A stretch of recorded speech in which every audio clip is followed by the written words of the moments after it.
Okay, we want to welcome everyone to another edition of our halftime chat R&B podcast with Stevie and Miss J. As we do countdown and review the Michael Jackson Bad album. How are both of you doing this evening? Jamon! Is it Right. Shamal? Jamon! After Jamon, mother! discussing Michael. That's right. Shimon. Jamon, mother! Wait a minute now. Jamon, mother! Oh, goodness. Now, Michael never said that. I don't think Michael said that. It was a lot of he and but yeah, this was definitely. I mean, we'll definitely go into the album and stuff.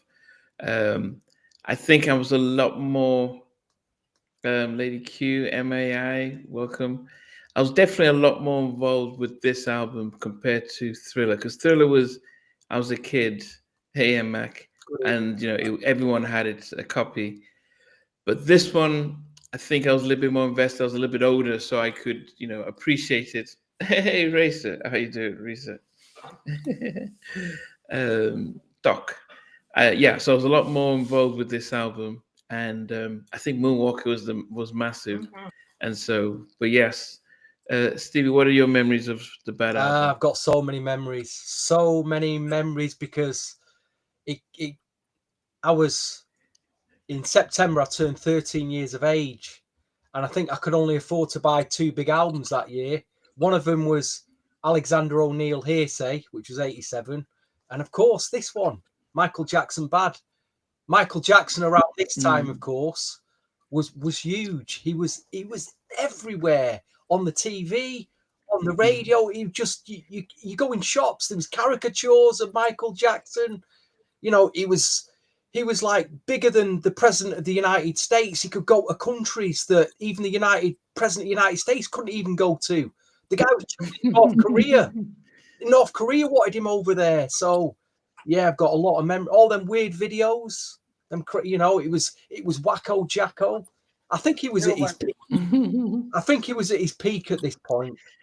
So yeah. Yeah, with this album, definitely. I mean, the Bad Tour. I think it's recorded as the second highest grossing tour ever, even when you adjust for inflation. And I think it was because I just saw it today, and he did about 100 shows, and then the group that had the most, they had 180 shows. But so that is how big that Bad Tour was, his biggest, because that was his first as a solo artist. But he was way at the top of his game. Definitely enjoyed it. I mean, what about you, Jay? What did you remember of this? I was in love, okay, because there were no weird videos. They were amazing videos, okay? Let's get that straight. Don't have me acting like Whitney today. And the Pepsi commercials, oh my God, the Pepsi commercials at the time were like a series of continuations of Michael jumping off buildings, flying, speeding in cars. Pepsi, remember he made a Pepsi, A Whole New Generation. Michael was gorgeous. Okay, he was captivating. He was everything, and he had everybody in love with him still. Like, he came out with a new style. He was more edgy, lighter. His hair was longer, and he was gorgeous. Gorgeous. Wow. Hold on a minute, Miss J. Was you even born in 1980? I was alive. Believe it or not, I was alive. He was a vampire. But yeah, I was alive. And I was in love. Wait. Okay. Eraser says she went to the Bad Tour. It was amazing. Stevie, did you go to that, or did you go to the Dangerous Tour? Lucky you. I was just a bit too young to go on tours. I was 13, so I was a bit. Okay. But I think what I vividly do remember, and you hear all this nonsense online about Chris Brown being the closest to Michael Jackson. Just stop with this nonsense, right? When have you ever been to a Chris Brown? Not that I have, but I've never heard anyone tell me they've been to a Chris Brown concert, and these grown men being carried out the stadium because they've passed out. Grown men don't pass out at Chris Brown. They pass out for Michael Jackson, though. Grown men and grown women being, you could see them in the crowd. The crowd's got them above. They're being carried above, like, you know, because they passed out. And the body's being the crowd to the ambulance. That's the effect Michael Jackson. Yeah. This is what I'm saying with the peak. Yeah, I have no idea how. Yeah, you're right. I have no idea how when there's this, you know, it's Michael and his Prince, but when you start saying, "Oh, Chris Brown or Usher or Bobby," Please I'm like, stop it. Yeah, even Jay-Z was saying that. Oh yeah, Beyonce has surpassed Michael because she's done Coachella. I'm thinking Coachella was no, please. We don't faint and pass out over Beyonce. Exactly. A lie. You know, it just doesn't happen. Beyonce hasn't got a Thriller album. She hasn't got that album. No, I don't think it. You know what I mean? She has not got it. She had one great album to me, but it wasn't at Thriller level. No. Was that Sasha Fish? What'd you say?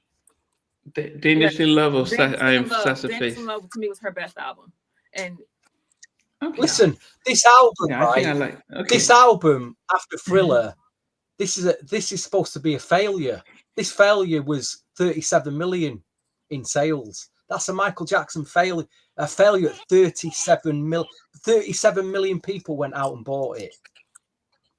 So even its failures, like Chris Brown and Usher and don't even come close. Because 37 million people didn't go out and buy a Beyonce album. Sorry, they might have streamed it a billion times, but they didn't go out and buy it.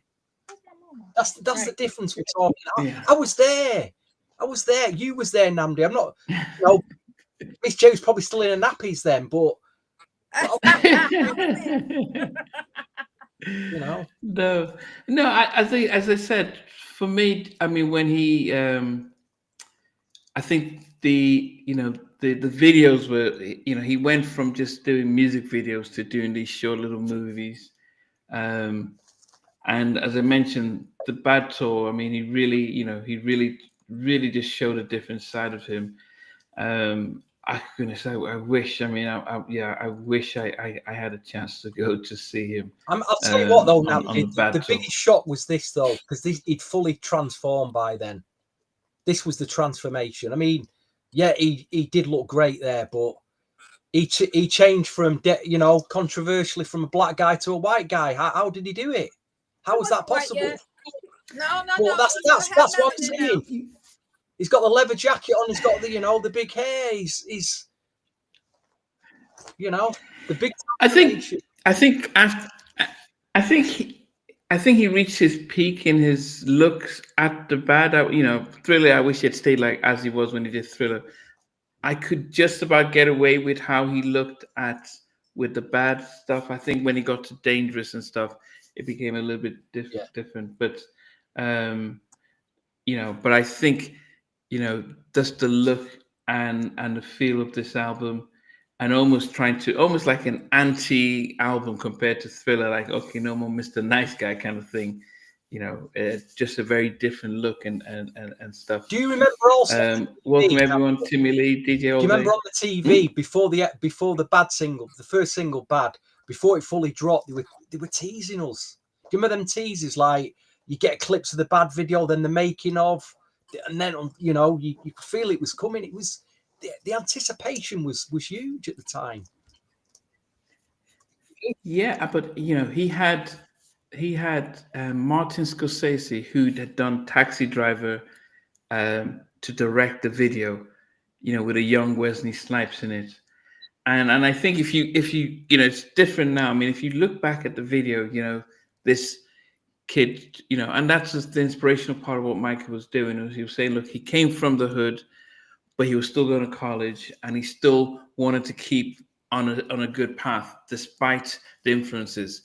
So he really wanted to keep sending a message. What he did in Beat It, and I know people were quick to just forget about that scene and go straight to the video, but that was really important. What he was trying to portray about, look, doesn't matter what neighborhood you come from, just keep him focused and not getting easily influenced by and that's probably where Wesley Snipes auditioned for Nino Brown in New Jack City, because he played the same kind of character, just a lot more mean. There was them press headlines, all the newspapers at the time as well.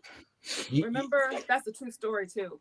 The bad story, the short film. That was a true story, based on a true story.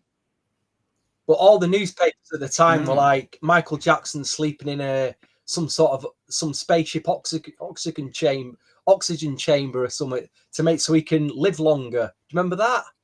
Yes. Yeah. What else? There was all these all the wacko that all followed him. The Wacko Jacko stories. They had various animals and the chimpanzees, and it reminded me actually of. Have you ever seen Rocky IV?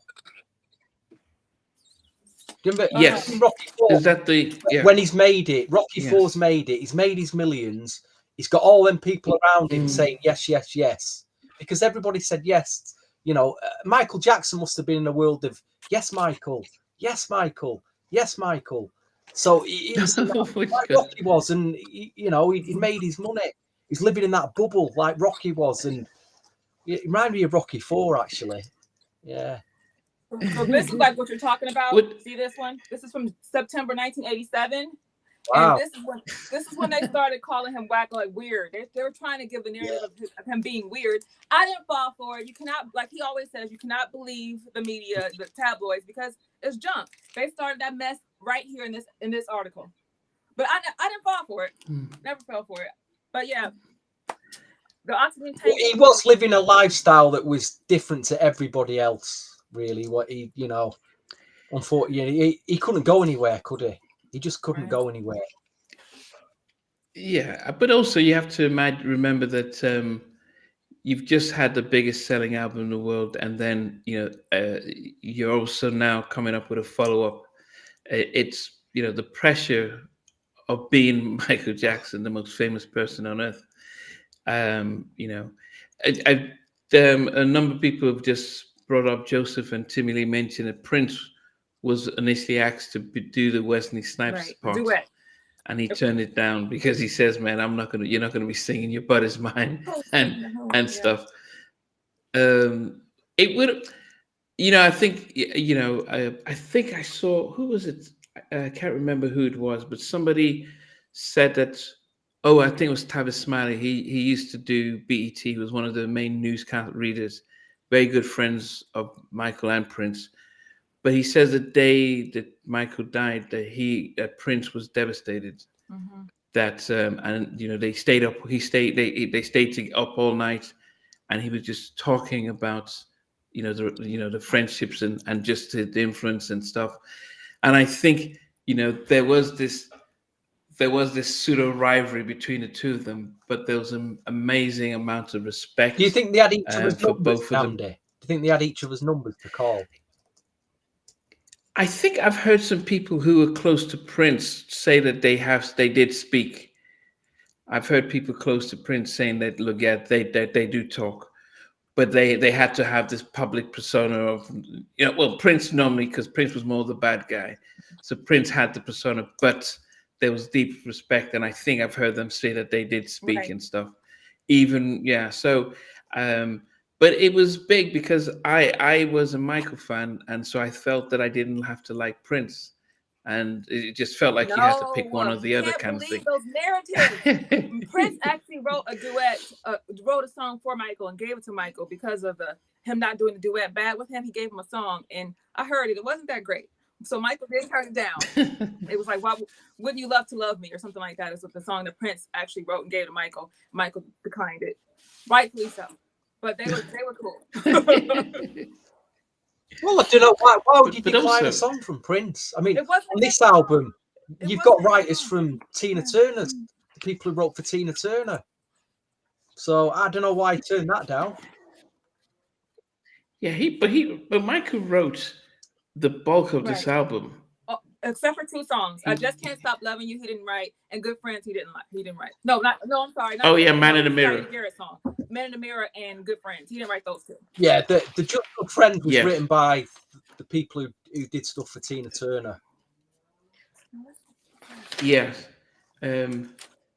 Yeah, so yeah, No so idea why that that song was made it. I have no idea why that song made it. Because To the Stevie album. Wonder was on it. But I Even think by that's Stevie Wonder, you know, Stevie Wonder's a great songwriter. He could have wrote the track, but That's just leave true. let him write the track. That's true. yeah. I think Just Good Friends wasn't too bad. It sounds all right. It does sound okay, but I don't even remember listening to it at the time. I'll be honest. Yeah, I don't think. I mean, as big as Stevie was, I don't think he. Yeah. Hey, Big Mike, what's up? Melodic. Okay. Joseph said another missed opportunity was "I Just Can't Love Me." Could have been if Whitney had done it. Yeah. I think Oh. yes. I think if Whitney had sang it alongside, I think yeah, there's something about that song that as much as Serena is a good singer, but I think yeah, if he had had a Whitney on it, definitely would have been different. Polonia said in news that when the Thriller came out, the Prince came over to her house to watch it, as he did. So Apollonia.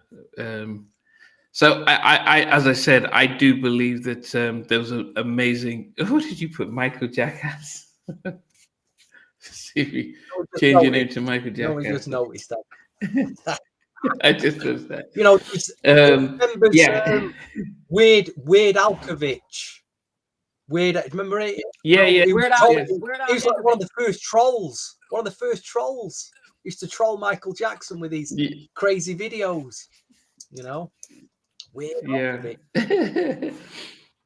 Okay, so what we're gonna do? So we've just reminisced. I mean, as I said, to me, you know, they you know, even my kids were born after Michael has died, but they all know him.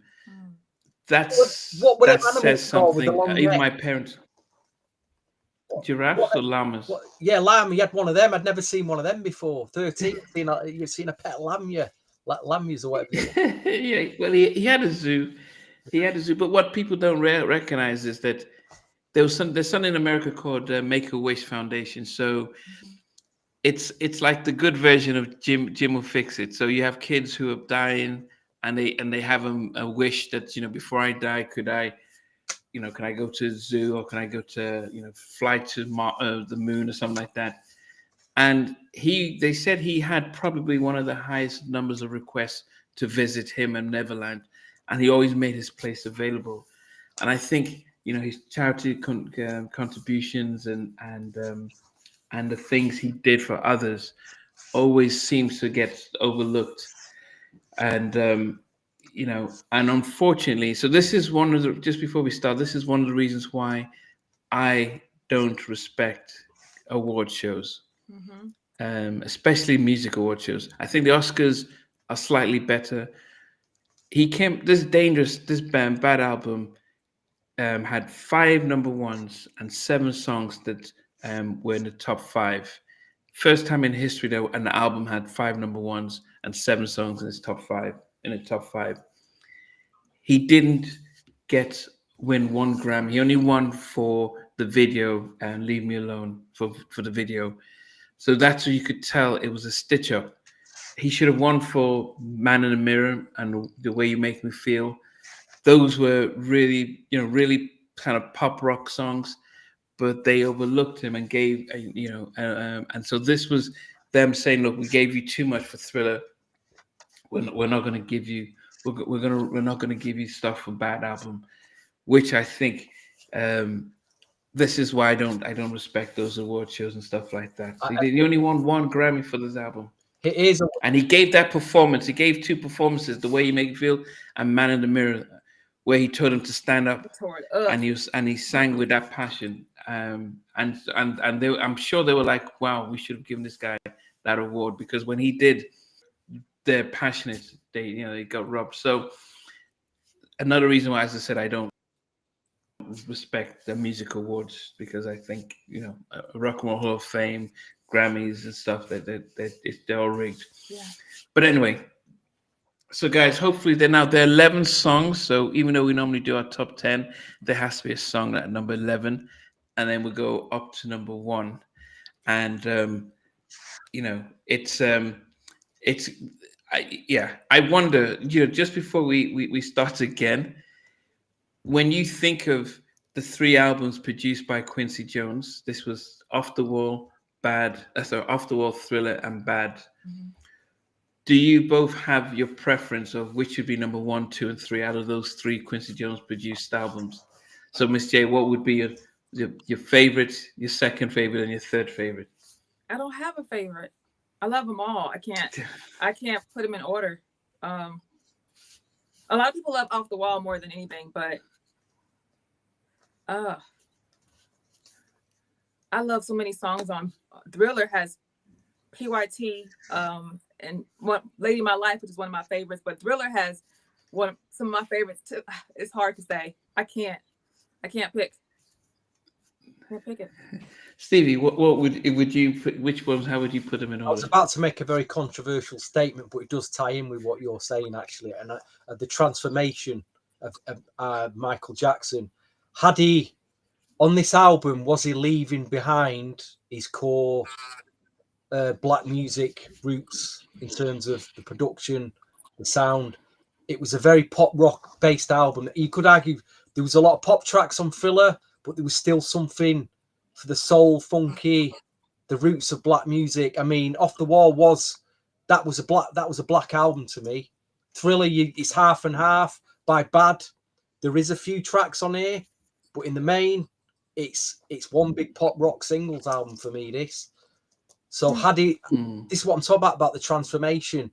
Was he leaving behind his black audience? By the time Dangerous come around, was he trying to get it back?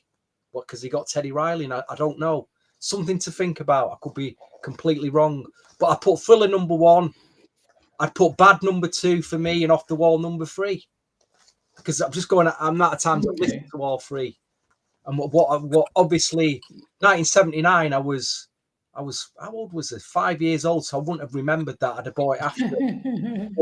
Bad and Thriller, I just got so many memories of those albums. You know, I lived through them. Very luckily, lived through it all. Mm-hmm. We lived through that 80s, probably one of the best decades ever. The 80s for us. So yeah. Well, Bad was Michael's first solo tour because after he did Thriller, he had to tour with his brothers, and so this Bad was his first time going on. I would probably say Thriller would be my favorite out of them, then Off the Wall, and then I would probably go with Bad. Yes, because I think Thriller and the video and what it did to everybody first seeing it. Yeah, but I just think the songs. The songs were a lot more, human nature. Even the one he did with Paul McCartney. The Girl Is Mine. The Girl Is Mine. Baby Be Mine. I mean, I just think it was a warm. I mean, even though he had the Thriller, so I prefer Thriller. And I think the Off the Wall, the groove and stuff like that, and Off the Wall. And as you said, with Bad, I think he was moving away, and so as a big album and hits and videos, yes, it was there. But is it as soft and as tender as the other 2 albums? No. But Lone Tone Capone, what's up? Yes. So let us let us start off with our number 11 on the album. I have no problem starting. So I had number 11 of me was Bad. Strange the actual song Bad. I'm stunned already. I never really. I mean, from day one, and even now, listening to it now. I just never got. I like the video and I like the short film, but there as a song, it didn't. And it was the first song I started off with, so it was a little bit pop rock and stuff. But for me, number 11 is people putting Speed Demon is Bad for me. Okay, Melodic put Dead Diana, M Mac and Timmy Lee put Speed Demon. DJ All Day says he hated Bad. Okay, what about you, Miss J? What's number 11? Number 11 is a duet with one of my favorite songwriters, Stephen Morris. That's Stevie Wonder and Just Good Friends. Okay, you didn't. You weren't too keen on that. Out of all the songs, I liked it, but not like the other ones. It doesn't compare to put on the top 10 list for me. Okay. I love Stevie Wonder. Okay. Stevie, what about you? I've had a real confliction with this album. I've not got an obvious number one. I remember there'd be 5 tracks back in the 80s that had been my top 5 that I played religiously, but I don't know. Some of them are just not cutting it for me now. Maybe it's the Sands of Time and these other tracks that I hated at the time that I think they sound amazing now. They sound incredible. And I'm like, can I put that in my top 5? Even though I've only been listening to it for the last 2 weeks. Is it fair? So it's a real. It's done me head in this album. Like I say, I've not got an out and out number one. There is a track that I always, when I play this album, I go to first. But it's just an album packed full of big singles and big videos. But the only reason I put this track at number 11, it does sound good, because for those who bought the LP at the time, most of us couldn't afford CDs in 1987. I bought the album. I've got the original copy of the album, which, if you listen to the remasters, there's tracks on the remasters that don't sound the same as the original album cut. We'll get into that. But on Leave Me Alone wasn't on the album, wasn't on the LP, so I'd never heard it. So it's at number 11. The only way I got to hear Leave Me Alone was on that video. That video that I'm like, what is this? What's the guy's on like he's on like a canal, and there's this mouth going like, yeah, roller coaster around, like a little roller coaster. Into this mouth, and there's like these iguanas on the side, and I'm like, I don't even know what to make. He won the Grammy for that video. Yeah, but I don't know at the time. I'm going back at the time. You got to see it at the time when it was happening, and like most people you didn't know how to feel about that. If you remember, you didn't know. It's like, I don't know. Is this weird? What's going on? I just didn't know it. What's that horror movie from the 80s where the guy has got like splints in his head? What's that horror? Hellraiser, something like that. Yeah, something like that. It reminded me of that for some reason. Reminded me of that. Yeah, but the song "Leave Me Alone" was, they had they had all the tabloids, and he was dancing with the Elephant Man. They accused him of buying the bones, so he was almost like taking a mick of all the things they said. But I only saw the video on the it was on the Moonwalker movie. Then the video plays. Yeah, that's where I heard it, but it wasn't on. You didn't put it on the LP, Namdi. They put it as a bonus track. They didn't get it. Yeah, it was listed as a bonus track, a bonus CD, and yeah, it was listed as a bonus one because it was a 2-sided LP. Pinhead. Okay. Yeah, so you had Leave Me Alone as number 11 for you. For that reason, I didn't hear it enough. That's all. But it's a good track. I'm not saying it isn't. It's a good track. Yes.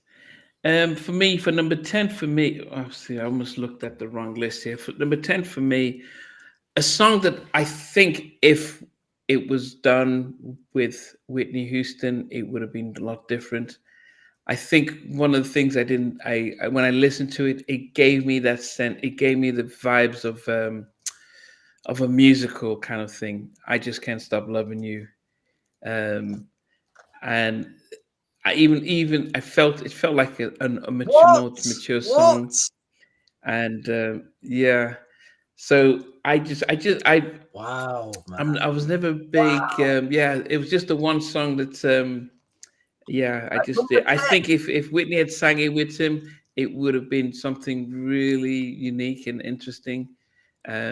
She would have brought something out of him and stuff like that.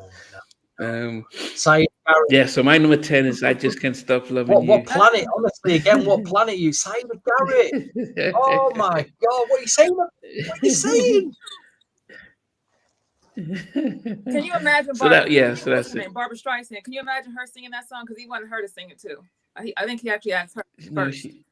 But see, that's it. That's the whole My Fair Lady, the whole theater stuff. So that's Totally agree with the musical remark. Yeah, I think it was just you know, you can change the world of yesterday, and it's my life, and I got you down. I just can't stop Oh, loving you. I mean, there are elements that are fine, but there are parts of it that which I version just. did you listen to? Because again, there's two different versions of it. That's okay. I mean, I don't know which version Did you it is. I listen to mean, the whether one where it's one of did you listen to one where he's speaking at the beginning? No, I Oh, don't think he's What- speaking. It's This oh is what Lord. this is what I'm saying, right? Oh Because in the God. remasters, they take that out completely, and you've got this really long, boring intro, and you're like, "What's going on here?" But if you get to the original album cut from '87, there's a spoken intro, and it builds in really nicely, and then comes in. I just want to lay next to you for a while. Right. Yes. It's beautiful. Doggone it. I'm sorry. And you might have a different, Okay. you might have a different view on that track then, because if you listen to it just does it again, doesn't sound the same. It's like, hey, what's going on here? It doesn't hit the same. I And have that both versions. Yeah. they messed it up. They messed it up. Mm. Okay. Okay, Miss J, what is your number? This was a 10? very hard decision, okay? Because I love this album. If you can see this, Wow. my number 10 is Bad. Oh my gosh. It's so many good songs. Oh. I'll give 10 is Bad only because I had to put it somewhere, and I don't listen to it as much as I used to. Years ago, it would have been my number top 10, top 1. I don't know. I used to love this song a lot. But after listening to other songs, I just had to put it. I kept putting it back on the list. So Wow. I love it though. I love it. I love the video. Yeah. I love the movie. I should call it a movie. You know, when he was acting, I love the video. I love the short film. When him and Wesley Snipes, when he was like, "Get out of You my ain't way, bad. move." You ain't nothing. Yes, but You ain't bad. You ain't but nothing. the part I liked when he was being rude, Wow. he pushed him out the way. When it was, "Get out of my way, move." I love that. But yeah, I'm stunned, absolutely stunned. We got the main Michael Jackson huge fan here, and she's put Bad at number 10. So what did you put as number? What did you put as number 10? Put a track that's got. I think the video's fantastic. I like the snappy, the production is kind of. It's very funky, snappy. It's kind of all over the place. I'd say the song just isn't that strong though, but I do like the track Speed Demon. It's more of an interesting kind of snappy thing, but the video's fantastic. When he dressed up as a rabbit to escape all the great video. But I just, the song doesn't stick with me. That's probably the reason. Speed. Yeah, Speed. It's not a great song, is it? it's a great song, man. It's a great song. Are you crazy? No, it's not. It's not Miss J. So, that so Hopeful was saying that I think Bad, we kind of grew out of it. When it first came out, it was Right. massive. I think as you've gone older, Right. it's probably yeah. I agree. Okay, so but number 9 for me, and this might seem controversial. The way you make me feel. Okay. You really turned me on. Mm-mm. The good video, the whole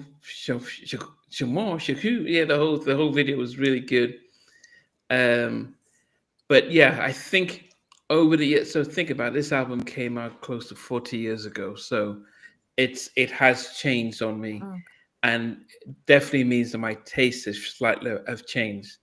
And but the way you make me feel really was a song that of recent I've not been a big fan of as much as I probably was some 10, 20 years ago. So that's number 9 for me. As I said, it is the fact that what Michael used to do was he would watch films like West Side Story or Singing in the Rain and stuff and start to imitate that. So the whole catcalling and chasing, a beautiful video, the whole vibe of it. And he actually had real life Cribs, LA gangs in his video, in the way you make you feel, all wearing blue. How he got them and his association with them, only he knows. But it was definitely definitely a good video. But I wasn't listening to it now. I'm not too much of a big fan of the video of the song. Let's see what's number 9 for I you. want to flip flop them, but I Lady won't. Q got. They changed this. A lot of people put bad as number 9. Go I ahead. want to flip flop them, but I'm not gonna flip flop them. I can move 8 and 9 are interchangeable for me. In this video, he told the story of the media, but if you listen to the lyrics, it's really not about the media. It's a woman he's talking about, and it is because there's a time when you're right and you must fight. This. Leave me alone. Leave me alone is number 9. Okay. Okay. Yeah. I think I had it a lot higher. Hopeful saying 40 years shows you how old how old we are when if you're thinking about how long ago that video, the album came out and dropped. Okay. So you put "Leave Me Alone" as your number 9. I actually didn't feel too bad with this duet with Stevie. So my number 8 is "Just Good Friends." Doggone lover. I actually like the energy, and I think I've seen a video of them recording the track and having fun in the studio. And I don't know if this is the only time Michael and Stevie ever sang together on a record. Unless they did stuff with the Jacksons, but I think it was definitely, it was definitely something that was. I actually did like it. I think I preferred it to a number of the other ones that I had in there. So yes, "Just Good Friends." Picking up from "The Girl Is Mine" and "Say, the energy and stuff. And if you listen to it, Michael's ad libs. Like, "Come on," throughout the whole song. He just decides, I'm just gonna drop one. You don't go on lover. So that's number 8 for me. Hey, Miss Seven, how you doing? Michael's background on Stevie's "All I Do," right? All I do. It's like OJ. It's Eddie Levert, Michael Jackson, and someone else is on. James Ingram, I believe, are on background for Stevie Wonder on that song. And I feel like they got another duet right now, but I can't think of what it is. So him and Stevie, because they're related, they're cousins. They work on some songs together, a couple of songs. Stevie, thanks for that, then, Mac. So, what was your number 9, Stevie? How did we just forget? What number are you up to? Number 5 already. You've forgotten. Number 9 is "Just Good Friends" with Mr. Stevie Wonder. Didn't listen to it much back then. I have been listening to it over the last couple of weeks, and it's really grown on me, actually. There's some nice key changes to it. It's a nice track. It's not outstanding. Like I say, they got the wrong songwriters in, and you got Stevie Wonder on the track. You got greatness on the track. And unfortunately, they didn't give us greatness. Controversial. They didn't give us greatness. But it's a nice track. So that's why it's at number 9. Okay. So I already talked to my number 8, which was "Just Good Friends," which was just one below yours. Melodic's "Liberian Girl" is number 8. Oh, my goodness. So, Miss J, what's your number 8? You knock me off of my feet now, baby. The Way You Make Me Feel. That's the only song my dad dances to from Michael Jackson. And Tatiana was in the video. I can't remember what's her name. Tatiana Dumble something. That girl that got fired from kissing him on stage in concert. But the way it made me feel. When I was a kid, I was young. I was alive, Stevie. I was alive, and I wanted to be her so bad. I'm like, oh my God. So to this day, my wardrobe, a lot of my wardrobe looks like the era of the Bad album, like the dress, Michael's clothes, everything. So fashion and and Michael and music all goes hand in hand. Make me feel. It's a good song. Okay. What about you, Stevie? What is number 8 for you? A lot of what you said on this track, I do agree with. At the time, I loved this record so much. But over the sands of time, I don't know what it is. Just again, it's not doing it for me. And what I will say about the video is the Me Too movement will have a field day with this video now. Very, he's very aggressive, isn't he? After that woman, very aggressive. I mean, imagine some guy. Imagine Miss Jane now walking down the street, and some guy in a leather jacket comes. She wouldn't have it. Most women wouldn't have it now. And then there'd be a gang on the other side of the. She'd be calling the police. He's going to be calling the police now. So he got away with that because he's Michael Jackson, of course. But that girl in that video looked frightened to death to me at the beginning. Right. But the way you make me feel is at number 8. I do like the track. Yeah. But it's I don't know, maybe it's another mix. Maybe the production's sounding a bit dated now. It's kind of yeah, it's a good track. It's got a great chorus. Yeah. You know, track. I did and he's got the routine. Despite the joke, the Me Too, I did enjoy the video at the time. Nobody would have cared if Michael Jackson followed him down the street and chased him and jumped in the car. I would have loved it. I would be. Of course you would. Me too. Me too. Get me too. Get me. That's kind of me too. I would get me too. Well, I'm not being funny, Miss J. He'd probably be running the other way. You know, if he was coming at him like that, he'd be going the other way, and he'd probably get away quick enough. Wait a minute now. So for me, number 7 is I don't know. You've got the hair. You just need my jacket today, Miss Jane. You've got the look, and maybe a white shirt on, and you've got the look. Yeah. Thank you, sir. So I don't know why you guys didn't. So my number 7 for me is Speed Demon, and maybe because I recently watched Moonwalker, and watched him dancing with the rabbit and doing his steps like that. And I like his little falsetto when he's singing about Speed Demon. Speed Demon. Yeah, it was actually, as I said, maybe because I was finished watching Moonwalker and got reacquainted with it, and also his little dance move at the end really hit home. But I actually didn't mind Speed Demon, and yeah, number 7 for me. It's a wonderful song. Yes. Okay. What did you put, Miss J, as number 7? Number 7. Oh gosh, this song was originally part of 1986. Captain EO, you're just another part of me. I love this song. I love it. But why did I put it at number 7? But I love this song. Okay. The Captain EO movie. It was like Bad, Captain EO, and Moonwalker just took over. It took over the late 80s for me. So, Hopeful says Moonwalker VHS is still at his mom's house. I would say this, that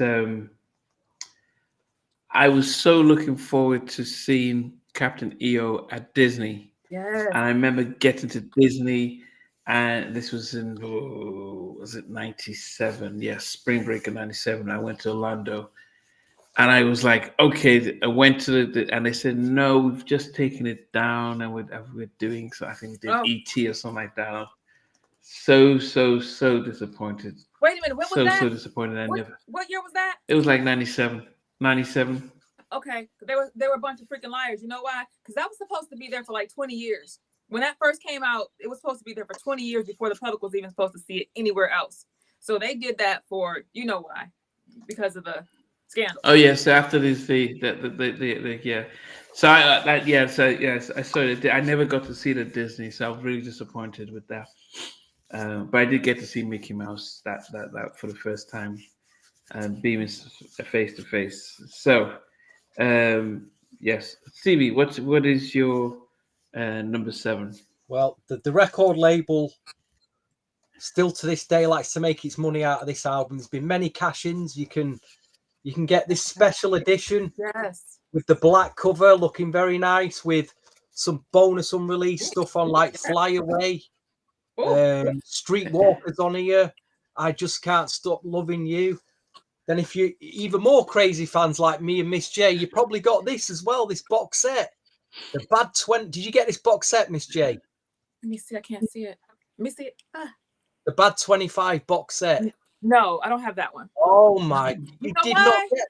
You know why I didn't get it? Because I was buying so much stuff and I started feeling like they playing with my emotions. Because You're they losing know points here, Miss J. they're You're playing with my losing emotions points. though. Michael didn't put that out. So it started making me mad. Like, if Michael didn't put it out, I'm gonna stop buying stuff because y'all just taking all my money. Michael not Look here. at this, and it opens up. Look at this.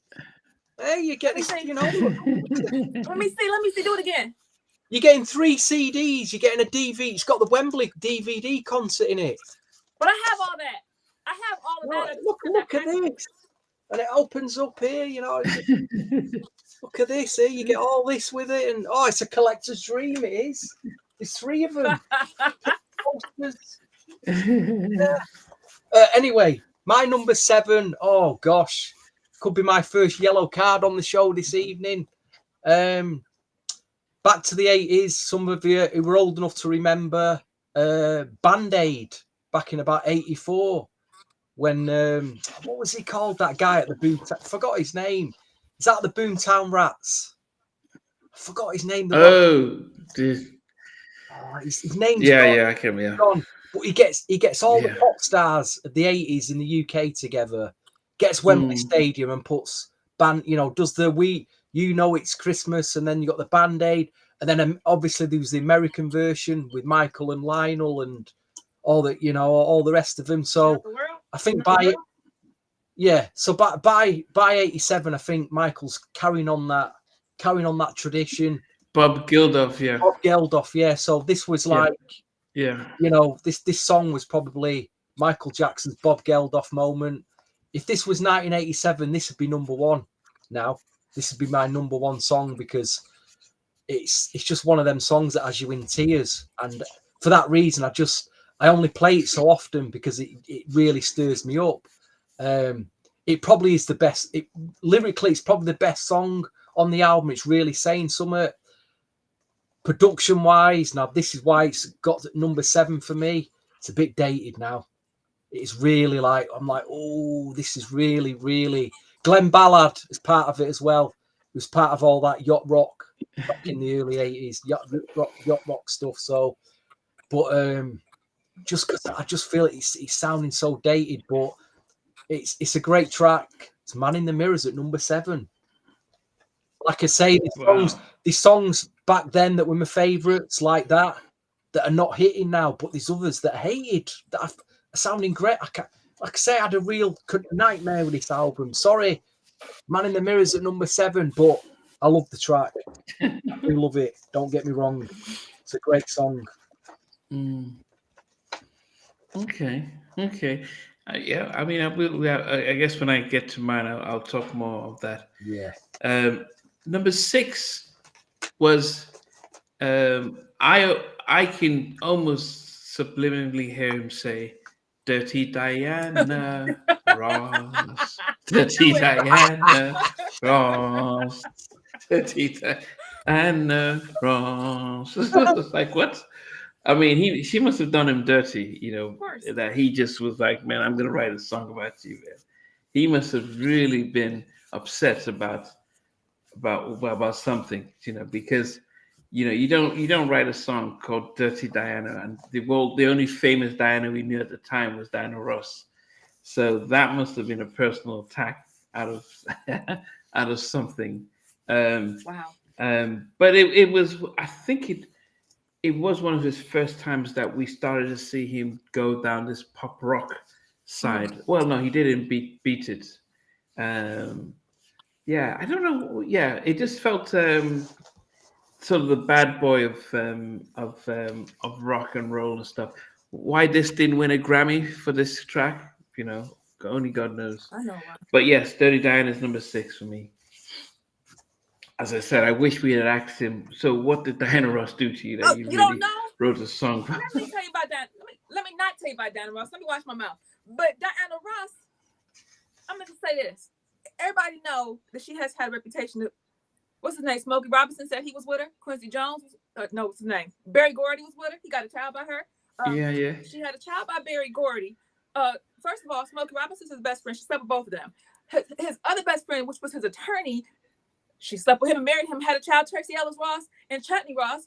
For the boys in the band and what was that? The Temptations. She was one of them. Went to his house, knocked on his door. The wife had to show up at the club, but she was about to perform and beat her up. Diana had so many men in Motown. You talking about like the boys in the band? Okay, she was with so many men in Motown.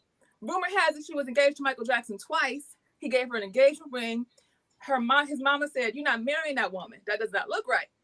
He proposed to Diana Ross twice, reportedly. Okay, yeah. And is this allegedly, by the way? We don't want to get in trouble on the podcast. Allegedly. Please say that word. Allegedly. But you tell me that ain't Dirty Diana. You tell me that ain't Dirty Diana. Broke his heart. Okay. Let me read some lyrics. She likes the boys in the band. She knows when they come to town. Every musician's fan after the curtain comes down. He waits backstage at the doors for those who have prestige, who promise fortune and fame. That she sounds to me like he's singing about a groupie to me. She's a groupie, yes. That's the story he tells us. Diana Ross was waiting at the door for Barry Gordy in like 1960 something to get an album. Come on, true story. I'm gonna say allegedly, but it's a true story based on one of her partners from the Supremes who wrote a book. They were waiting. Diana was 16 years old, waiting at the door for Barry Gordy. Okay, and we know what happened there. Okay. I'm not gonna go down that road. But Michael Jackson, I'm gonna stop right there. Y'all see I'm getting a little too passionate because I know she broke my man's heart. I was just not old enough to be there. I could have been a skinny, brown-skinned girl. But no. Diana Ross was over there doing things to my man. Okay. And we got a straight jacket ready now. Y'all get heated. Y'all get mad. Yeah, we got a straight jacket, anybody. Might need it tonight. See? Oh, goodness. You could tell he was hurt. Okay, it makes sense. It was hurt. Okay, allegedly. Okay. Yeah. Anyway, okay. we're at Miss J's number 7 now. After a little run. Number 6. My number 6. All right, yeah. What's your number 7 then? My number 7 was Another Part of Me.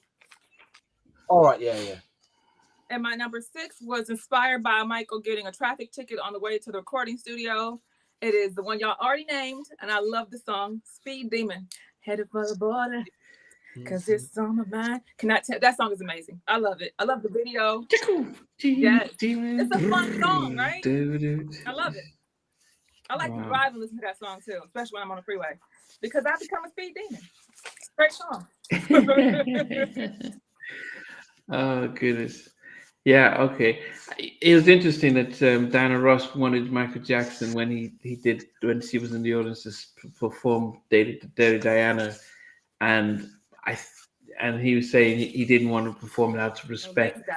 But I do think that maybe somebody says, look, it would be disrespectful to sing it in front of the prince and princess. So he was probably told not to perform it and stuff.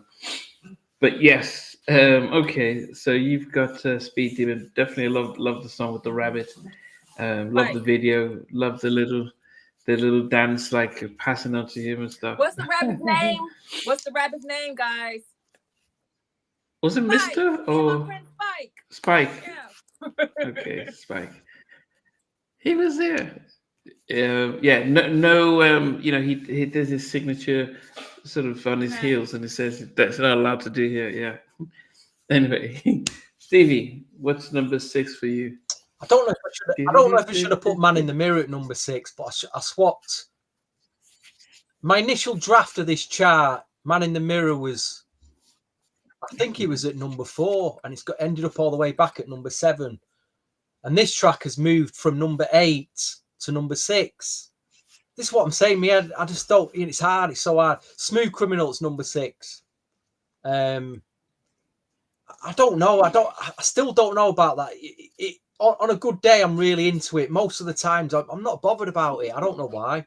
The video was great. The old movement up and down, how he did that. He was on a piece of string. I have no idea. I wasn't sure about that suit he was wearing. I'm never convinced about that suit with his pants up his ankles. shouldn't your pants go down to your shoes? I don't know. No. That's a style. But that's the style that they even do now, where men don't wear you don't see the socks. But yeah, I think that's how it was. They were dressed in the 30s with the socks up. But No, I think it was the a great, suit's it was a great legendary. video, fantastic video. Mm. Maybe it's just that Yeah. it's so poppy. It's so poppy that Smooth Criminal. It's at number 6. Did any of you guys see the version by Alien Ant Farm? Oh, come on. The rock band that did the remake of Smooth Criminal? I didn't like that, Namdi.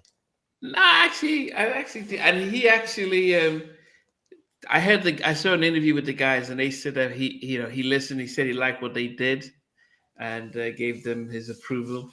Because even the video was crazy with people doing moonwalks and playing with a monkey and stuff. It got a lot of play on MTV back in the day.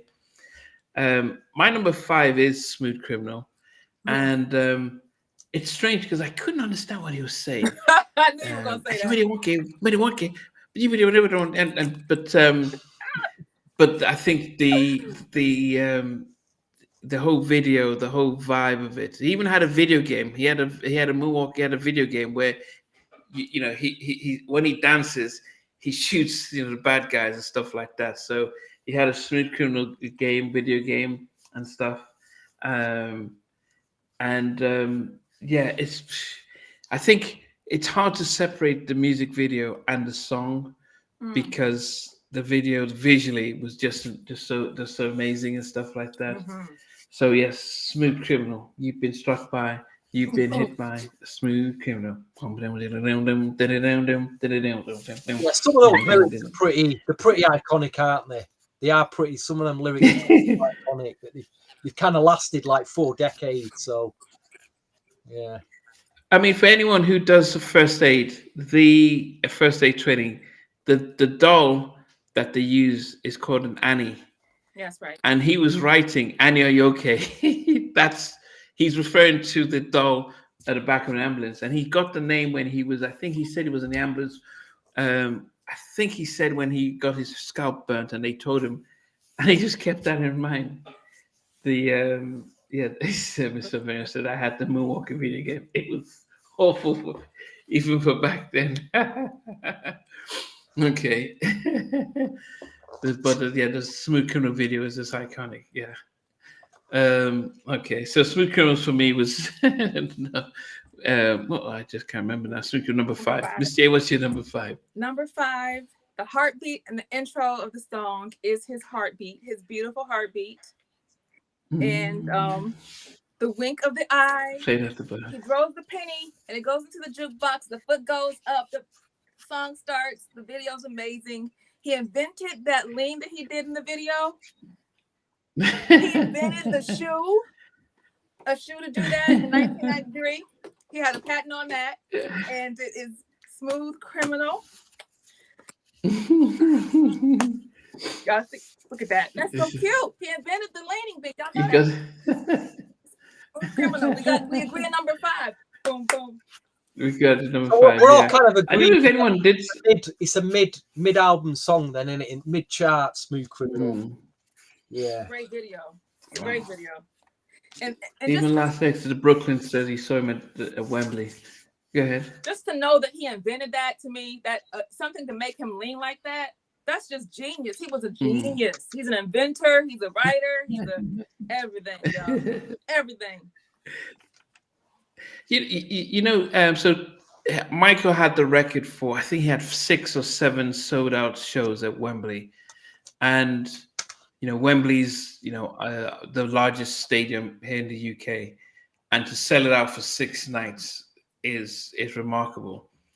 I think Taylor Swift last year came and sold it out for 7 nights. Oh, wow. But we're in different eras. So as much as they may say she did an extra night, it's still not the same. The landscape is different. So there are some records you can break, and there's some records that they just don't equate and stuff like that. The Bad Tour, for what it did, And the fact that, as Stevie says, people are getting carried out, fainting. I mean, can you imagine? Even a Dangerous Tour as well, when he would jump up and then people would just faint. It's like, you just paid all that money and you've just missed the entire show. Because he shows up, he's like, oh, that's okay. I mean, it's just as insane to just see the effect that he has. Just like diverting a little bit with the Dangerous Tour. When he did the Super Bowl in '93, January of '93, he was standing there for like, I think 60, 70 seconds. And the directors were like, this guy doesn't realize that we only have 15 minutes and he's spending a minute standing there. And he has no, because he said, look, I've got to do it my way. And I must admit, I'd moved to America in '92 and I thought it was a statue because it just stood there. I thought, that's not really him. So yes, he just knew how to entertain on the stage. You know how. So yes, we both have. Yeah. You know, you're talking about him standing still. Remember I told you a story about his father, Joe? When I met his father, and he stands there like that too, like in real life. His daddy just was frozen, and I'm just like, what? Is that what Michael got it from? Because I'm telling you, Joe know how to stand there like a statue. That's where Michael got that from. Yeah. Wow. So Risa, you saw the Bad Tour in Los Angeles, his last stop on the tour. Can you imagine? Oh man, I just, for me, he was supposed to come to the UK and do the This Is It tour at the O2, and I bought tickets, and I was so excited. I was like, oh, I can't wait to see him. And yes, I passed away, and that was going to be my first time ever. Because when I moved to the States, he stopped touring the States, and he only toured Europe with the Bad Tour and History Tour. And then when I moved to Europe in 2003, he stopped touring. So never ever got to see him perform live, and that's the one thing I always would miss. Do you still have your tickets? But anyway, Stevie, auntie. Well, no, good. I'm going to have to get my money back. Okay. Spend about $300 on tickets. And just, there's no point keeping it and saving it. So they did say, look, if we can give you a sort of a souvenir stuff. I said, now give me my money back. Oh wow. Okay. So, yeah. Stevie. I mean, as I was going to go to the O2 as well. So as a consolation, I did watch. What was it? The This Is It film. What was it called? That film. Yeah, that's right. This is it. I watched that. I was in America at the time, and I watched it in an American cinema. So that was probably my consolation. Which I just remember watching him dance, and it was just a shame because obviously he's a lot older. I don't know what drugs he was taking, but his movement wasn't.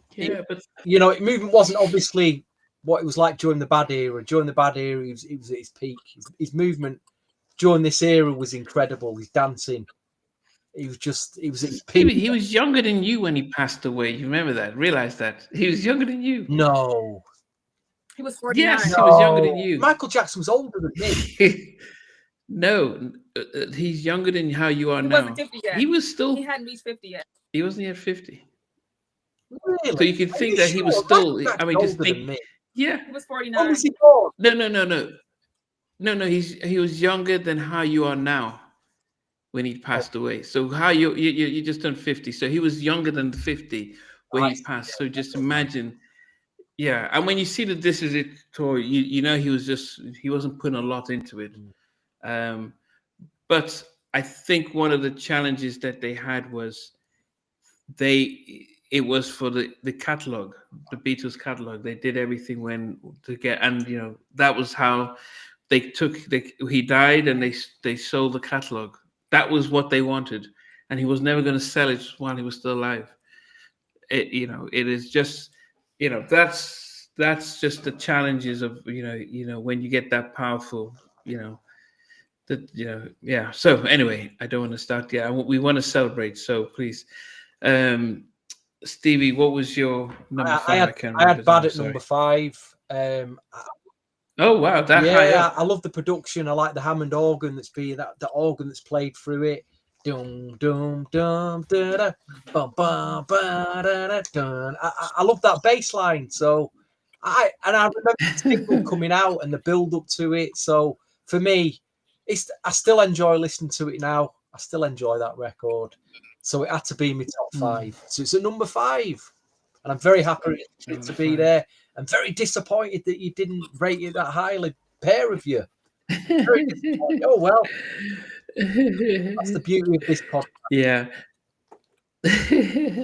I think Miss Savio says she never watched the This Is It tour. I think it's even harder to watch. I think look at what we were going to get, and look at what Very upsetting, and all the very upsetting.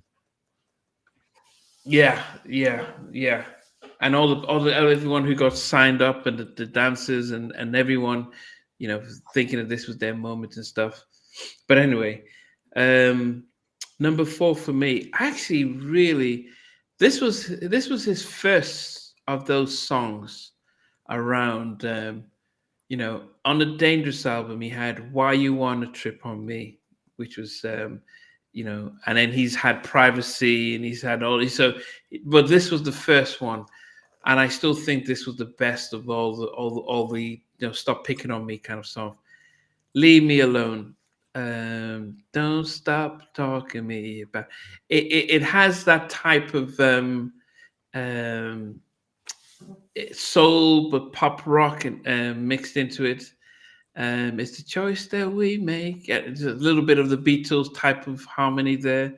I mean, then he's then danced with the Elephant Man. He didn't do too much dancing, but that was the one part where he did a little dance move there. Really loved this. So I remember being born in boarding school, and we getting to see the video, and that particular scene where he's dancing with the Elephant Man and stuff. We really loved and stuff, and he's just going around. But it was as I say, it was in Smooth the Moonwalker video as well. But yes, Leave Me Alone at number 4. So we want to, and as much as we're celebrating the bad album, I hopefully we're not. We want to lighten the mood. We want to celebrate the legacy and as well. Okay. Hopefully, says cried at the movie theater watching This Is It. Jay, what about you? I got a question about Leave Me Alone, right? If you look at the lyrics to Leave Me Alone, the video tells us that he's talking about the media, right? And and the press. We know he wants them to leave him alone. But looking at the lyrics without thinking about the video, I get a different story from it. Because it's like, it sounds like he's talking about a girl. And you know who I think he's talking about? I'm not going to talk about her no more. But if you look at the lyrics on that song, it could be interpreted as a relationship with a woman that did not go so great. So I'll just say that about that Leave Me Alone. But my brain took it somewhere else when I saw the lyrics. Reading the lyrics versus watching the visuals. But are we on my number 4 now? So number 4 is written by Syed Garrett, Man in the Mirror. It's a great meaning behind the song, and Michael just put his heart in that song to me. It's a great message. So number 4. Yeah, Leave Me. Yeah, Man in the Mirror. Okay. Yeah, it's definitely. That was the beginning of his sort of heal the world, his beginning of his we need to make a difference and stuff like that. So yeah. I think the Jacksons did it before. As a solo artist, yes, I guess, but the Jacksons were doing it all the time with, like with some of their songs, they were putting it in there. And the meaning of Can You Feel the Video? All the things that the world should be. It was there, but he made sure to put it on every album as a solo artist. I went to when Michael passed, and I want to go down that. I don't want to start crying, but when Man in the Mirror played at a tribute to him, and it was so many people speaking on how this song changed their life. It was a lady who was addicted to drugs, and she said this Man in the Mirror song made her get sober. Isn't that crazy? At a memorial for him, Man in the Mirror had so many people saying how this song changed their lives. That's amazing.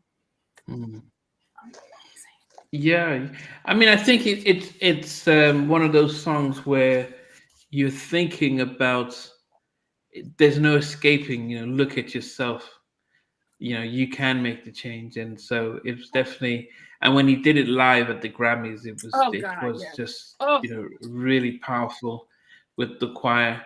And I think they felt embarrassed that, man, we didn't give this guy any awards, and look at what he's just done.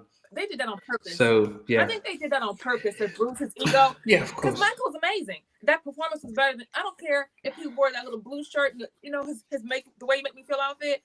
He killed that show. That performance was the best one on the whole show, that whole night. Yeah, of course. Yeah, the most iconic one. Yeah.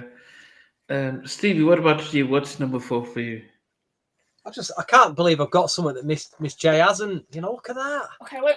Keep it out. Let me see. Oh yeah, that's beautiful. That. I got that somewhere. I have that, but not that package. I have. You know what they did though, Stevie? They kept releasing stuff as packages that they would put out already. So I would have it, but I'm like, now they make you want to buy it again in a different package, but I already have it. I've got a poster that Miss J hasn't got. I've got a whole thing here, a CD here of unreleased and rare tracks that Miss J hasn't got. Wow, what's going on? I doubt it. I got those tracks too. I have those tracks. Just not in that package. Don't you try to tease me. Hey, we don't normally see Miss J this animated, do we? We don't normally see this animated. My husband. Yeah. I tell you what, I know how to wind Miss J up now, though. I really know how to wind you up. A new J when it comes to MJ. Don't play with me. And my man. Yes. Yes. So what did you get, Stevie, for number 4?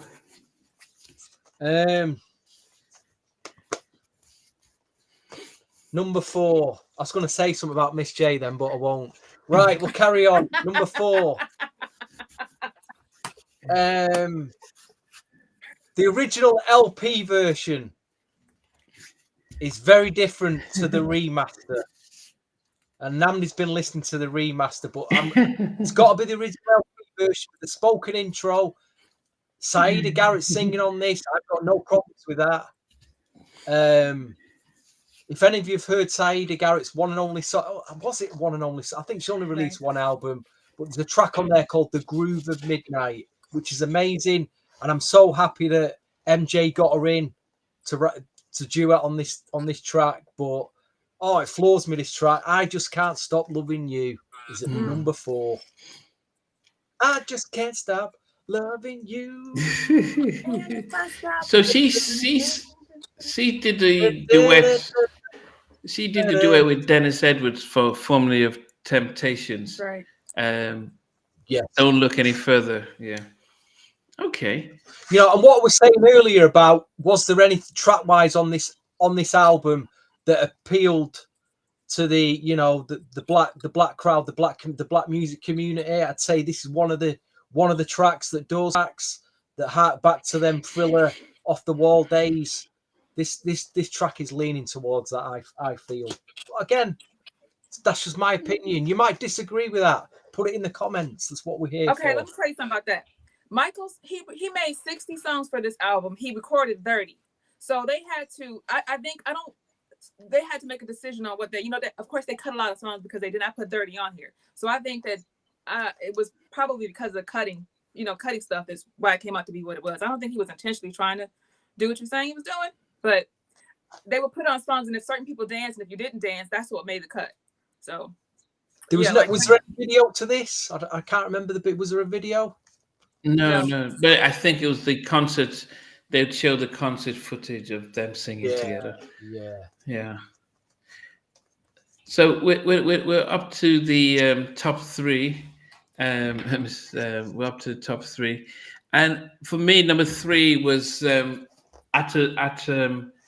probably, if we had gone back to the late 80s or so, this probably would have been my number 1 song. But I've spoken about the performance he did at the Grammys, and he says, "White man got to make a change," and he says, "Get up," and they have all these artists and executives all standing up, and he was saying, "Get up, stand up." and then he just gets lost in his whole dance routine, and it was just like, wow. And he was really saying, look, man, you've got to do this. And I think after this song, he really started. He did the Heal the World and Earth Song, which actually I didn't like at the time. But when you listen to Earth Song and you watch the video and you think about his crying for the planet and stuff, back then. So, but for me, Man in the Mirror, I never understood the how to take a look at yourself and make the change. That sense of actually you need to start with yourself. So Man in the Mirror definitely is my number 3. Would have been higher back in the day, but it's still a powerful track. And I'm sure he wished he had written it. But Serena, yeah, I'm sure he wished he had written it. And Man in the Mirror, number 3. Wow. Okay, great start. Okay, Melody put Bad at number 3. Timmy Lee, Can't Stop Loving You, and The Way You Make Me Feel, Zen Mac, and Miss Sauvignon, Liberian Girl. Okay.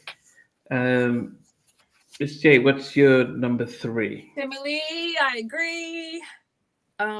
Each time the wind blows. It is a song he recorded laying down in the dark. I just can't stop loving you. And that's how I feel about him. I just can't stop loving him, y'all. What, he was laying down in the dark. He was laying down in a dark room singing this song. Yes, doing that intro part where I just want to lay next to you for a while. And yeah. Oof, I was too young, but I was into it, y'all. I was into it. I'm like, yeah, Michael, say that. Yes. I love it.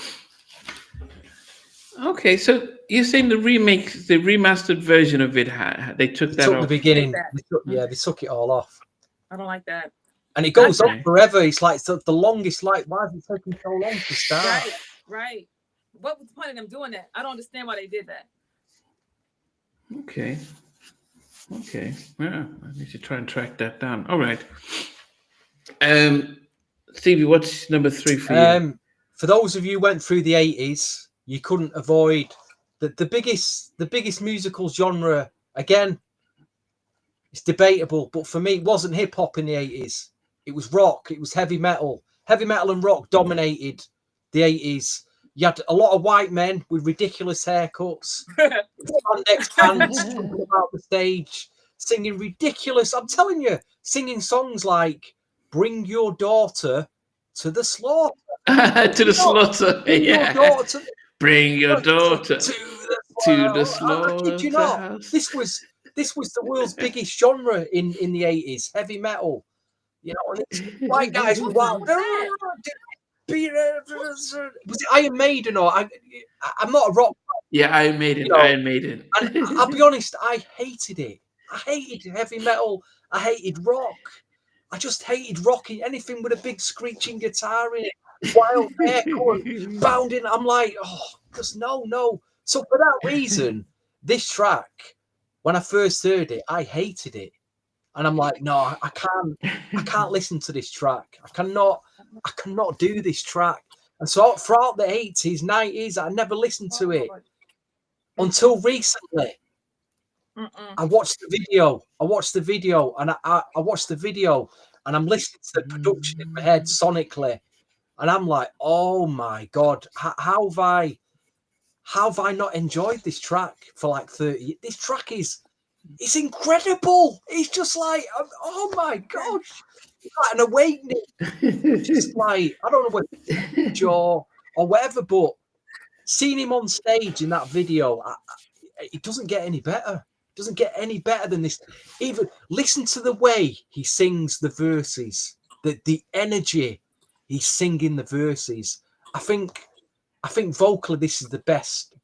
His best performance on this. I don't think anything comes close to his vocals on this track. But even the guitars sound amazing. The whole thing is just, it's a classic. And my first draft, it was at number 8, and then I thought, no, it's got to gate crash my top 5. So Dirty Diana, my new revelation. I'm blown away by a song that I hated all that time. I love it now. Yeah. Probably because rock isn't the thing anymore. Rock isn't the big the big entity that it was in the 80s. It's not anymore. Even hip hop's kind of peaked and troughed out a bit, but so I'm enjoying it. And you never know, I might check out a few more rock bands because of that now. You never know, we'll see. Yeah, I actually did like "Given to Me" on the Dangerous album, and I think he got the balance right. Yeah, "Given to Me" Was very much like Dirty Diana visually. Get Last Exit yeah. Brooklyn's comment up, please, Namdi. I've got an answer for that. Not a chance, mate. Not a chance. They kicked me out the shop. Literally, they would have kicked. They probably have banned me from the shop if I'd have asked for that. Okay, I love the Jackson State of Shock. Is that what he did with Mick Jagger? I didn't like that. Yes, that's Mick Jagger. Yes, I don't like and that. Freddie Mercury. Old Mickey Jagger. Oh, Freddie Mercury. Okay. Okay. Down to the final two. Okay, so we always talk about, was this the peak of Michael's career? So he did E.T., he did the theme song for E.T. during the Thriller days, won all the Grammys. He was doing a Bad tour, and then when he dropped this video, and this was, everyone was watching. I think this was really out. People talk about the golden age of Hollywood and the 50s and the 60s, but for me, watching things like Three Men and a Baby, Jumpin' Jack Flash, Ghost, Police Academy, watching all the Raiders of the Lost Ark. So everyone that I saw, I knew. Jaws, everyone that was in this video, I knew. Yeah. It's not like, it's not like now where I can see a video with celebrities. I'm like, I don't know any of them. But back in the 80s, these were, they were everyone that was everyone. And they said, who's directing this? And it had Steven Spielberg, and he didn't really direct it. And I'm like, man. Now, on one point, I wish they had shot a more romantic video, something like Remember the Time, because being Nigerian, and we used to, some of the women would say Nigerian girl, but Liberia was, a West African country. So we would have loved to see it like a Remember the Time type of video. It would have been visually really great. But the fact that he was able to get all these people, all these celebrities inside there, and he's there almost like filming them, that's when you're like, okay, this guy is on another. He could get all these guys together to show up in his video. People get one or two cameos, but he got, he got all the biggest people around there. So it's a beautiful song. I think the video showed his superstardom, but I think if we had just seen a more down to video with a nice maybe Iman or Naomi Campbell or something like that, probably. And Beverly Johnson was there. Was that in that video? Yeah, if he had just done a more romantic type of video, probably would have loved. I would have loved it, But as I said, the videos just showcased that he was the biggest star on the planet, and anyone wanted to be around him. Even Bubbles was in the video as well. We had the Hulk. We had everyone. We had everyone that was anyone at the time in that video. Liberian Girl at number 2 for me. And since you mentioned it, we're talking about Liberian Girl. You mentioned E.T. E.T. wasn't in the video, but you mentioned no, Spielberg was there. He even got the picture of E.T. with Michael Jackson. Now that video, I love Liberian Girl song, especially how it starts off. And in the video, it starts off with Beverly Johnson as saying the Liberian chant, and John Travolta and Olivia Newton-John. Oh, Carl Weathers was there. They were in that video too. And John Travolta inspires a lot of Michael Jackson's moves too. A lot of things from like the Grease movie is in a lot of his act too. But I'm with you, Liberian Girl, amazing song. It's my number 2. It's beautiful. And I know they were out there singing Nigerian Girl. I know it. I know it. Yeah. Oh, definitely. But yeah, it was I just remembered Carl Weathers coming on a motorbike Mm-hmm. He had Dan Aykroyd. So I mean, everyone who was everyone at the time, and I think to us that was the most impressive part, where you can just get everyone that's everyone to show up in your video, and then you're just there, at the end filming it, and I was like, okay, And there's you know no one what? bigger than this guy. In that video, there's also Virginia Madsen. I don't know if you know who she is, because I don't remember her being so popular to be popular enough to be in a Michael Jackson video. Maybe because I was too young to know her stuff.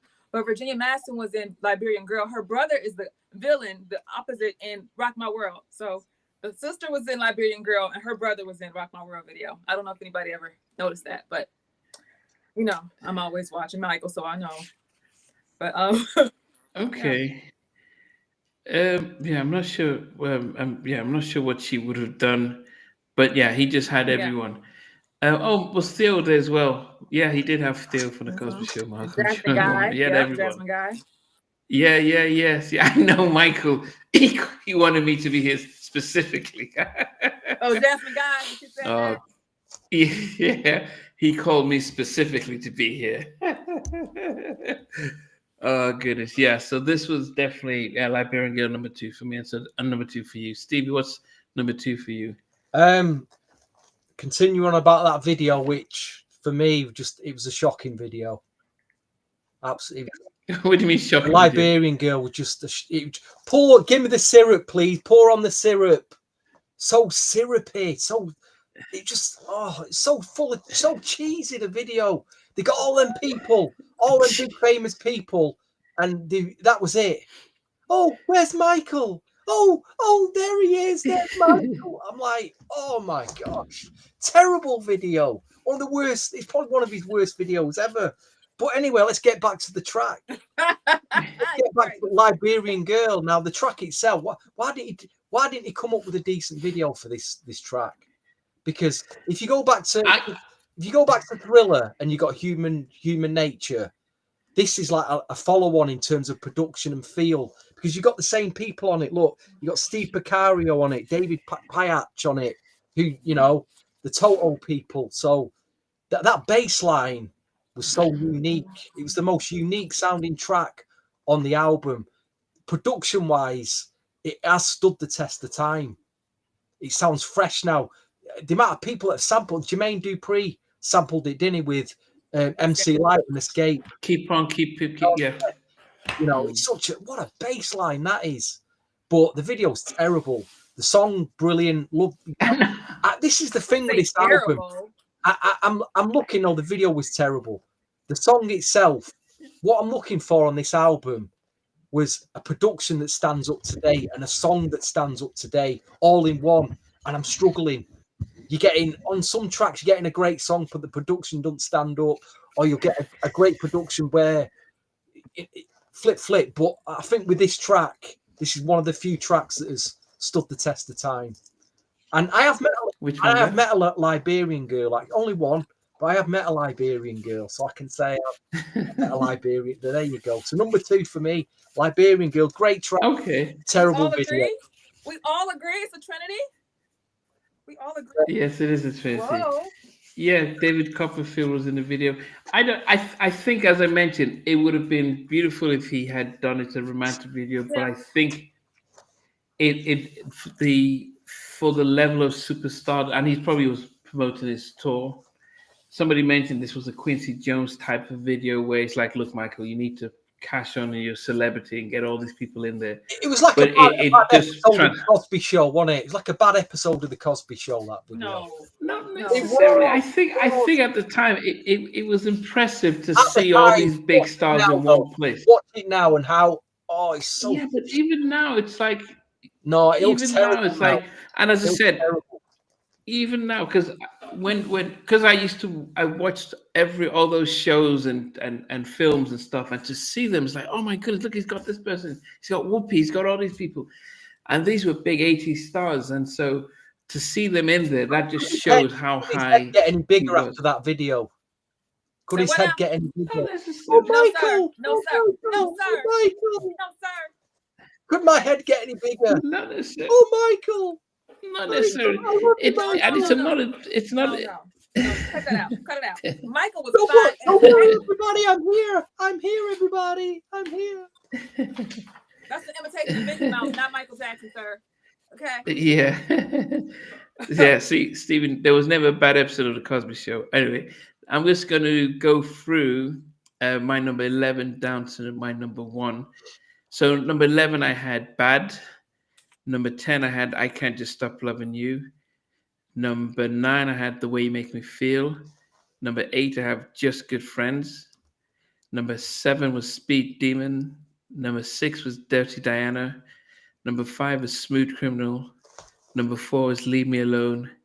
Number 2 is Man in a Mirror. Number 3 is Man in a Mirror. Number 2 is Liberian Girl. And a song that I think from the first time I've heard it to now, it still has the vibe for me. It still has that. It reminds me a little bit of Baby Be Mine, but we're sending out a major love, and this is our message to you. Message to you. The planets are lining up. You're bringing brighter days. You're all online waiting for you. Dun, dun, dun, dun, dun, dun, dun, dun. You're just another part of me. He even wrote in the lyrics, he even has I mean, I just we're sending out a major love, and this is my message to you. Oh goodness. I just love, especially the video was from his tour, and just seeing them all dancing and just seeing him just do his thing, and I never saw Captain EO. I should watch it now, but You gotta watch it. And just another part of me is just the most funky track on the album, and just watching him and just listening to it. And he was excited when you see him singing it with the summer smile, and everyone's excited with the. So yeah, another part of me, my favorite song off the Bad album. Wow. Yes. Wow. Great choice. Yes. So even Mr. When you had it, yeah. Okay. What about you, Miss J? Finally, another part of my life, dope. Yeah. So Sending out. my number. What? Did we start from 11? 11 was Just Good Friends. Yes. Number 10 was Bad. Number 9, this is probably backwards. Leave Me Alone. Number 8, The Way You Make Me Feel. Number 7, Another Part of Me. Wait a minute. Another Part of Me. Number 6, Speed Demon. Number 7, Smooth Criminal. I'm putting my glasses on. Okay. Smooth Criminal was number 5. Number 4, Man in the Mirror. 3, I Just Can't Stop Loving You. 2, Liberian Girl. 1, Dirty Diana. No, it's Dirty Diana. Wow. That song was amazing. You're number 1. Okay, my wow. number 1 is my number 1 because I can never get tired of it. I can play that song for a whole hour, for hours. That's one song I never get tired of. Dirty Diana. It was captivating for me watching that video. As simple as it was still like breathtaking to me. And maybe because I was young and didn't know that his bird test wasn't sexy to everybody else but me, but he would rip off that shirt and I lost it. I lost it. And then at the end of the video, when he goes into the car and little nasty Diana's sitting in the car and he leans over and he was so fine. So yeah. It was gorgeous. Okay. Got me. Oh, baby, baby, got out. Like that. Still, when I hear that song, I'll be saying, "Oh, baby, won't you?" I'm up here screaming to the top of my lungs when that song is on, and all the sound effects in the back of that, right there, that part in the background. Oh my God, Dirty Diana, number 1. Come on. Okay. All right. Okay, Stevie, what about you? Miss J summed up my point beautifully there. How can you go from watching the video Dirty Diana, you're getting blown away, to then watching that video of Liberian Girl and like, oh my God, what was he thinking? What was he thinking? They both, I think watching Liberian Girl made me realize how big of a recording artist he was. And I don't think anyone else had videos where they could get call anyone to show up. You may have a few features in other videos, but he had all of Hollywood. I mean that was Didn't I think the same year. You didn't need to do it for me. It's like, yes, why? I'm just sat there thinking, why have you done this? You didn't need to do this. You're already back in 87. You don't. Back in 88, he didn't need his ego anymore stroking, Namdi. He always was a megastar. Didn't need it any more stroking. Sorry. He wasn't getting the ego. No, not necessarily. You crazy. As fine as he was in that video, he should have been in the video with his gorgeous self and a woman, yes. But I'm gonna say, I give it to you, it could have been kind of a filler video compared to his other ideas, but it was still cute. It was a cute video. It just came across as one ego stroke to me, that video. It was not no ego stroke. It came across as what? A big ego stroke. No, sir. No, sir. Not my Michael. Sorry. Someone thinks that Quincy Jones was behind. It could have been behind the video because it's calling all these people. He probably would have told Michael, "Look, Mike, we need to show how big you are." It'd be like you, Namdi, now going through all the interviews you've ever done and picking out that moment where they all thank you. They all say something really great about you, Namdi.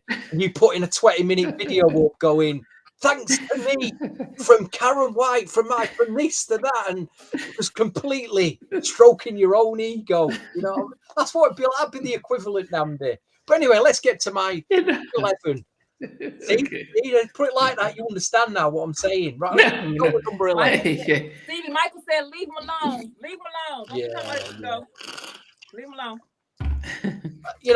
When everybody around you says yes, Michael, you're in a bubble. What do you? Everyone says yes. Anything you ask for, everyone just says yes. Yes, Michael. Yes, Michael. Have you ever seen the film Yes Man? How much hard? Have you seen the film? Yes. How much harder is it? No, but how much harder is it for him to make a video that he's only shows up for 30 seconds, if that? He was hard. So if it was his ego, he would want to be in the video. Imagine living a life where every single person says yes to you. Imagine living that life. That's what he had. Yeah, not necessarily. I mean, for me, that video, I would say that ego would be, I need to be in the video, but he was fine taking the back seat. To me, it was impressive to go in there. And actually, because I was watching all those movies and watching those shows, to see them all together, it was like, wow, look at this person. Oh, look at Sylvester Stallone. That was just impressive. Was Arnold Schwarzenegger in it? I don't know. Lou Ferrigno. No. Incredible Hulk might have been in Lou Ferrigno. He was in it. Lou, the Incredible Hulk. Yeah. Just seeing all those people, that was, to me, was like, wow. And they all showed up, and that shows you how they appreciated what he was doing, and it was really good to see. Now everyone abandoned him, and in '93 they abandoned him. But at the time, everyone wanted to be part of him. But anyway, let's go through your stuff.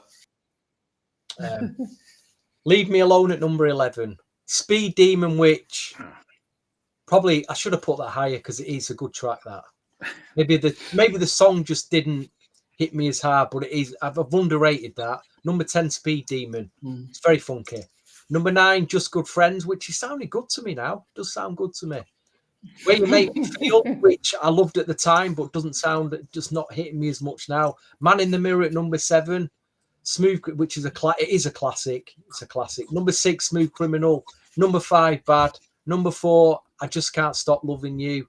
Number 3, Dirty Diana, which is my revelation.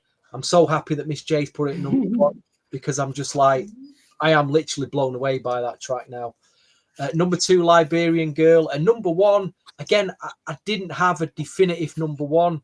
So what I put at number 1 was the track that, when I do dig the album out, it's the track that I just end up playing first off it. I always go to it, or when I'm coming home from work and I'm on public transport and I need some MJ to listen, I'll just put this track on to perk myself up. But Another Part of Me is at number 1. Same with you, Namdi. It's my number 1. It's just it's probably because it is, again, like I was saying earlier about Thriller and Bad, it's the track that, he's thinking of his black audience with that. I think that is the more funky. R&B groove on the album, and I think that will, you know, pertain to that audience who want to go out and dance. And you know, I mean, another part, bum bum bum bum bum, do that step in the foot, bum bum. So yeah, number one for me, another part of me, and that's a rap, and that's a rap. Jamon, Definitely beautiful. So somebody, I can't remember. Somebody said that he was opening a shopping mall in China. So if anyone knows, John Murray Halvert, he was he was Teddy Riley's engineer when he was doing the Bad album. Did a lot of stuff with Blackstreet, and he was Teddy's main engineer. So when I interviewed John Marie, he was saying that they'll be in the middle of recording, like Remember the Time, and then Michael said, "Okay, yeah, I'll come back. Yeah, I'll come back. Yeah." So he records the part, then he goes away, and then the next thing he'll ask Teddy, "Where's Michael? We need to film this." He says, "Oh no, they put on the news and Michael's in China, opening up a shopping mall," and then he does all that, and he flies back, and then finishes the song. And for John Marie, it was almost like, there is recording with an artist, and there was Michael Jackson who he was just so in demand and stuff like that. But just to think about he had to do things differently. We look at, I think in the 90s, anyone who could dance, they did the Michael Jackson type of, okay, just get your 10 people behind you and start to sync in your dance move. That was him. Everyone who was a performer had to imitate what Michael did. And I think he doesn't get credit for his vocals. I think they forget about when he was a kid. They forget about when he sings his ballads.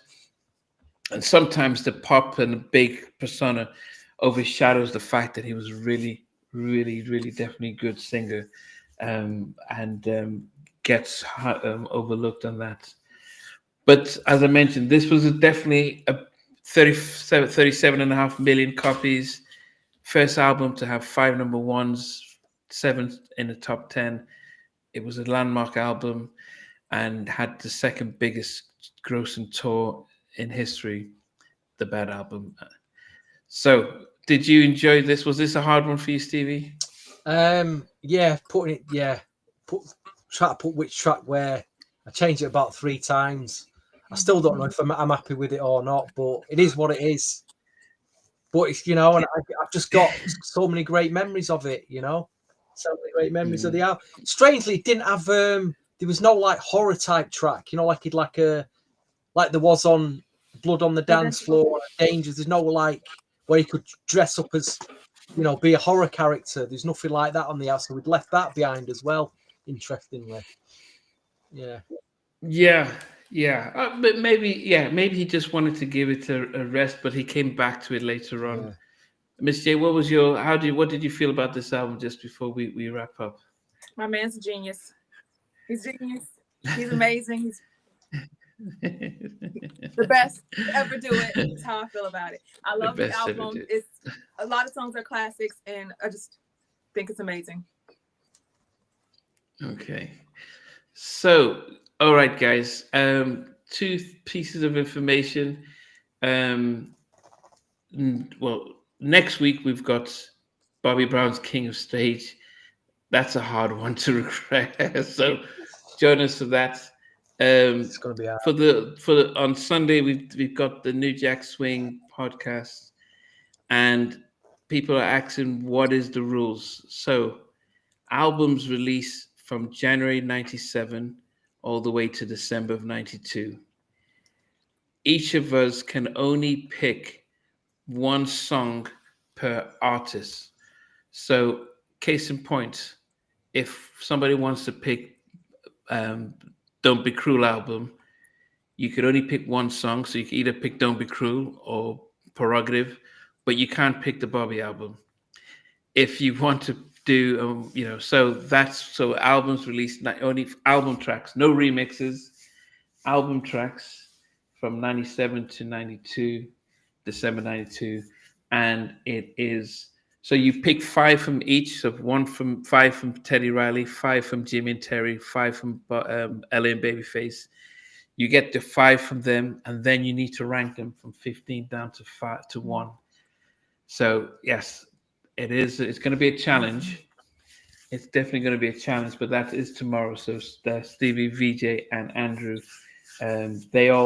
Stevie and VJ, who are record collectors, they were thinking about throwing in remixes. I'm like, no, that would be unfair. So we want to make it fair for everyone. Album tracks, 87 to 92. So, and Mac, hopefully that's been understood. So you can only have 1 track per artist. So you can only have Bobby Brown there once, and either he's with Teddy or he's with Ellen Babyface.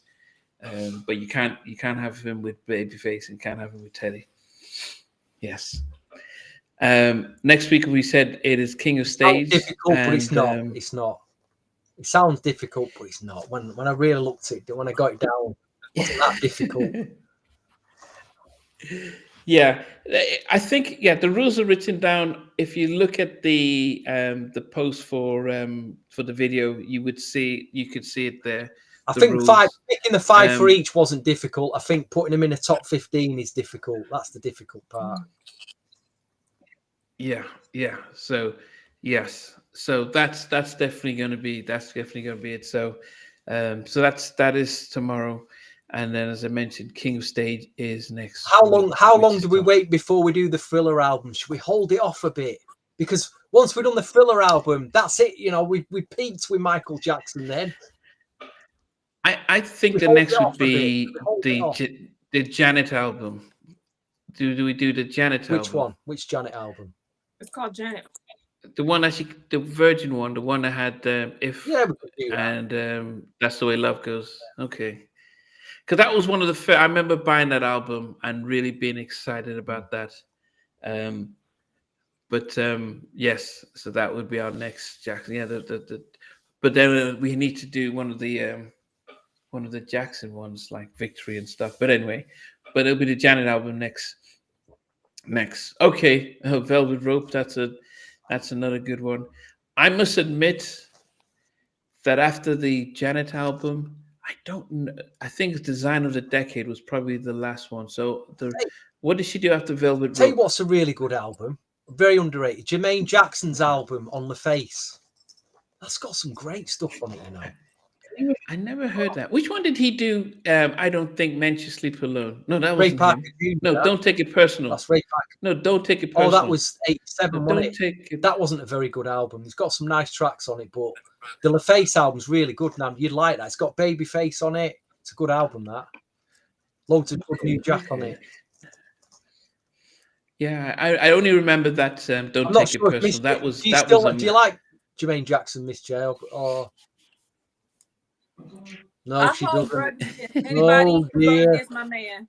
So hold on a minute. Was Randy, Randy and the Gypsies? Was that Randy Jackson from the Jacksons? Yes. We could do that. That's some great stuff on it. Love you, honey. Love you, honey. Love you. Oh my God, I love that record. My sister had that. And Perpetrators. Okay. Do you have that? Oh yes. You still have it? Yeah. Wow. No. Oh man. I mean, we'll decide. I think it will probably be. I think it'll be the We'll decide. We still have a lot of the Jacksons to do, but this was definitely a big one. I think we're making up for doing the Blood on the Dance Floor. That was a hard one. Gosh. That was definitely. Well, I think the Bobby Brown album's the next step up in terms of a shocker to Blood on the Dance Floor. It's probably the next step up to a bit of a. It's not a great album. The King of Stage, you mean? It's not a great album at all. King of Stage? It's got its moment. Yeah. It's a bit of a shocker as well. Yeah, I mean, we'll talk more about it because I think, there's a question about if that had succeeded, would we have gotten Prerogative and Don't Be Cruel if that had done better than it did? So, though that's a question for next week. You'll be singing that one next week, Namdi. Well, Miss J has a video that she did for that as well. So, so I listen. Yeah. But anyway, guys, we definitely appreciate everyone who showed up, especially for you writing your comments in. And as always, yeah, we'll do the history album, Miss Savigno. Everyone who put in your top 10 as well, because remember, this is, the three of us are here, but it's all of us who are full of who are part of it. And so when you put in your comments, we're bouncing out and stuff. So we always appreciate the fact that you guys are involved in what we're doing here. We're going to be live tomorrow at the same time, 4:30 Eastern, 9:30 UK time. And as I said, battle of the producers, Teddy, LA and Babyface, and Jimmy and Terry. That would definitely be an amazing battle. It wouldn't surprise me if Jimmy tunes in as well. But anyway, we'll see you guys next week. We'll see you tomorrow. Yes. Oh, will you say something? You said that you wouldn't be surprised if who turned up and watched. Jimmy. It surprised me. But anyway, thank you all for watching this evening. Really appreciate you spending Saturday night with us. You want to spend it with us? Wow. That's amazing. Yeah. Appreciate it, guys. And we'll see you tomorrow. Hey, guys. Thanks for watching. Thanks for being a part of Halftime Chat. Please remember to subscribe, share, and comment. But most importantly, why don't you become a member of Halftime Chat? We've got amazing videos, amazing perks, and being able to support the channel. But anyway, thanks for watching. Take care. I never participated in that category. And somewhere in between. Or even loving us, on which I didn't miss you with. What was it like growing up? She's still making an impact on 4 houses down. I have a couple of pieces.